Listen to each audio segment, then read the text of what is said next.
ॐ अज्ञानतिरान्धस्य ज्ञानाञ्जनशलाकया चक्षुरुन्मीलितं येन तस्मै श्रीगुरुवे नमः।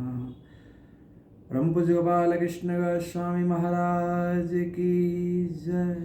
अभय चरणारविंदे श्री भक्तिवेदांत स्वामी जगद्गुरु श्रील प्रभुपाद जी महाराज की जय। मैं आप लोग को आज एकादशी व्रत की महिमा बताना चाहता हूँ। शास्त्र में प्रमाण है, जितने भी व्रत है सबकी महारानी एकादशी है, और हमें शास्त्र के हिसाब से ही कोई काम करना चाहिए। आज देखा जाए तो शास्त्र में वर्णन है, साधु संत शास्त्र को ही फॉलो करते हैं। जो शास्त्र में वर्णन है वही साधु संत फॉलो करते हैं। और शास्त्र हमें फॉलो इसलिए करना चाहिए कि मैं आपको एक एग्जांपल देता हूँ कि हम अगर बीमार पड़े हैं तो डॉक्टर के पास जाते हैं, और डॉक्टर जो हमें कहता है वो हमें करना पड़ता है। डॉक्टर बोले ये चीज़ नहीं खाना है तो हमको नहीं खाना पड़ेगा।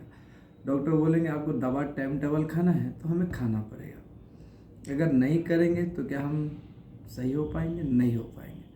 तो ऐसे शास्त्र में वर्णन है कि हमें एकादशी व्रत की पालन करना चाहिए।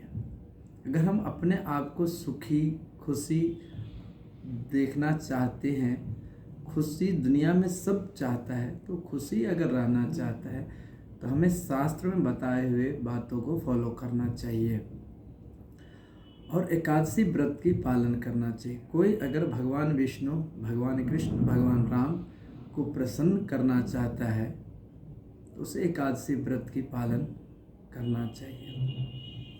स्कंद पुराण में वर्णन है, अगर कोई एकादशी के दिन अन्न खाता है तो जितना माँ को मार देने से पाप होता है उतना एकादशी के दिन अन्न खाने से पाप होता है।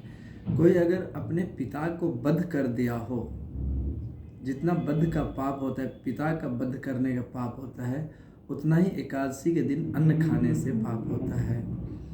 वही स्कंद पुराण में ये भी वर्णन है, अगर कोई अपने भाई को मार दिया हो तो जितना पाप भाई को मारने से होता है उतना ही पाप एकादशी के दिन अन्न खाने से होता है। इसीलिए हमें एकादशी के दिन अन्न नहीं खाना चाहिए। और शास्त्र में ये भी प्रमाण है कि अगर कोई एकादशी के दिन अन्न खाता है तो गौ मांस के बराबर होता है, गौ का भक्षण के बराबर होता है। तो एकादशी दिन हमें अन्न नहीं खाना चाहिए। अब एकादशी का उत्पत्ति कहाँ से हुआ उसके बारे में मैं आपको बताना चाहता हूँ। एकादशी जो भगवान विष्णु के शरीर से उत्पन्न हुए हैं, भगवान की शक्ति है। क्या मूर नाम का एक असुर था जो देवता से युद्ध किया और देवता युद्ध में हार गए। तो जब सब देवता के पास संकट आता है ना, तो भगवान विष्णु के पास दौड़ते हैं। तो सब इंद्र आए भगवान विष्णु के पास, भगवान से प्रार्थना किए। भगवान बोले ठीक है। तो भगवान गए और उससे युद्ध किए, उसके 2-4 सैनिक को मार के फिर भगवान वापस वहाँ से भाग गए। अब भगवान जब भागे तो मूर भगवान के पीछे पीछे आया। भगवान एक गुफा में घुस गए, और गुफा में भगवान जब घुस गए तो मूर बाहर से ही भगवान विष्णु को बोल रहे, ये विष्णु निकल, तू कायर है, ये है, वो है, दिस दैट। भगवान विष्णु को बहुत अनाप शनाप बोला, और भगवान विष्णु क्या किए कि वो गुफा में जाके छुप गए। अब क्षमा चाहता हूँ, भगवान विष्णु उस गुफा में जाके सो गए। तो शास्त्र में प्रमाण है, जो सोया हुआ हो उसके ऊपर वार नहीं करना चाहिए। जो जिसके हाथ में अस्त्र ना हो उसके ऊपर वार नहीं करना चाहिए। जो पागल हो उसके ऊपर वार नहीं करना चाहिए। और भगवान उस समय निद्रा अवस्था में थे और ये मूर्ख भगवान के ऊपर वार किया। भगवान के शरीर से एक शक्ति निकले जो मूर के सारे सेना को बद्ध कर दिया। लास्ट में मूर बचा, मूर का भी बद्ध करने जा रहा था, तब तक मूर भगवान के चरण में गिर गया। भगवान उसे क्षमा कर दिया। भगवान बोले, जाओ मूर, तुम इस दुनिया छोड़ के चले जाओ, मैं तुम्हें क्षमा कर देता हूँ। तो बोले, नहीं, आप ये कहीं तो मुझे आसरा दीजिए रहने के लिए। तो भगवान बोले, आज एकादशी है। और वो कन्या का नाम एकादशी इसलिए पड़ा क्योंकि एकादशी के दिन भगवान के शरीर से वो कन्या निकली, इसीलिए उनका नाम एकादशी पड़ा। तो भगवान वो मूर को अन्न में बांध दिए एकादशी के तिथि में। तो एकादशी के दिन इसीलिए हमें अन्न नहीं खाना चाहिए। शास्त्र में प्रमाण है अन्न नहीं खाना चाहिए, मगर कोई कर्मकांडी कहते हैं कि हमें चावल नहीं खाना चाहिए, रोटी हम खा सकते हैं। क्या रोटी अन्न में नहीं आता है? रोटी भी अन्न में आता है।